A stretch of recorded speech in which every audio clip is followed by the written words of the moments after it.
Basically, most of my work comes from this. Just the idea of someone who's left their house and has had to go somewhere else. But then it's not just about leaving the house, it's about leaving the land that the house stands on. The loss of a homeland is something that has always been really close to my heart. And mainly because, of course, I'm a daughter of a migrant. That's just very different from just, getting to know things otherwise. Um, we've all grown up, with a narrative of knowing that there's been partitions and there's been wars and people have had to move. But then to, be related to someone so closely who's gone through that, it's completely different experience. It's really emotional, and it rings very true to who I am, because I've always grown up knowing that there is a part of me that a lot of my friends don't share, a lot of my neighbors don't share, and that is because part of my lineage does not belong to this country. It belongs to a country that was part of Pakistan and is not now. And the fact that my mother went through it is something just so close to me.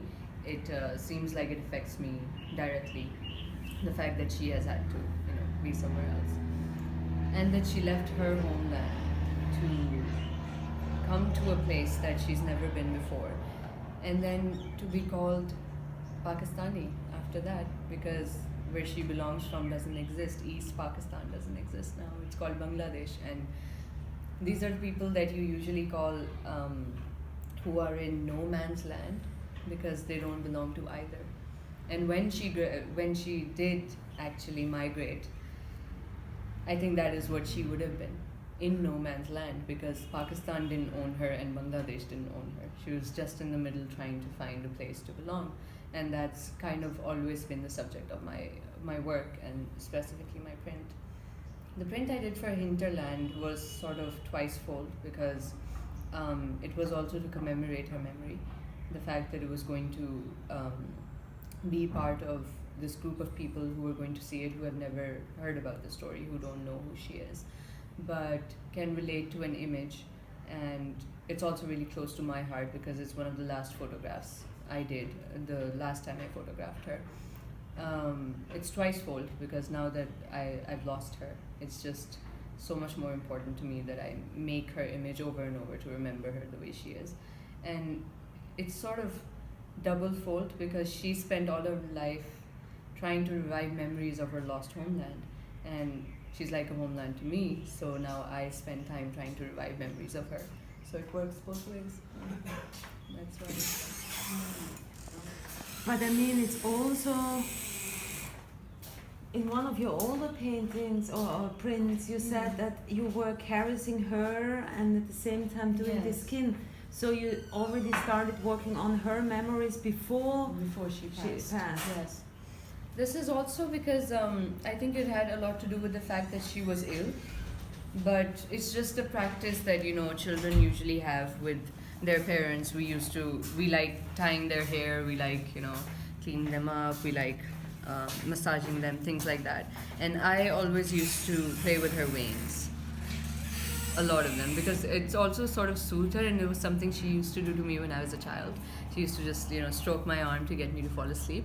And every time she would be in pain, I would do that to her. So it sort of became something that, we shared within ourselves.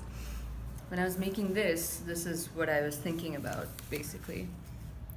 That this is a map of her village, the village that she left when she fled from Bangladesh. And the streams and everything sort of, for me, represent the veins. And the fact that I drew so much comfort from stroking her hands and her veins.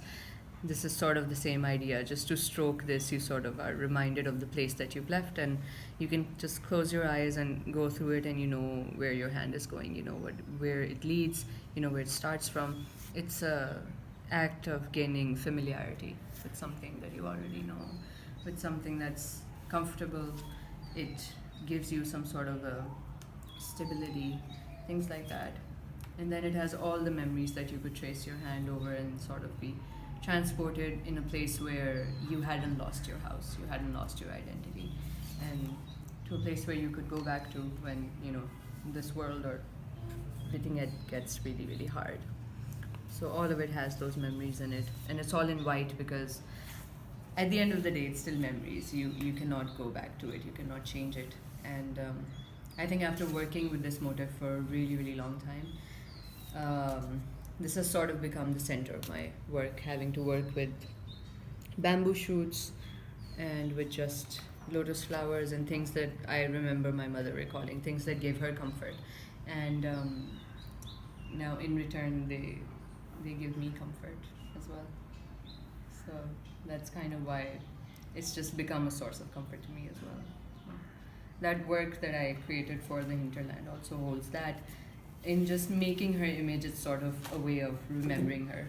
And since it stays with everybody who has had a chance to share that with me, it's just a way of keeping her memory alive, one way or the other.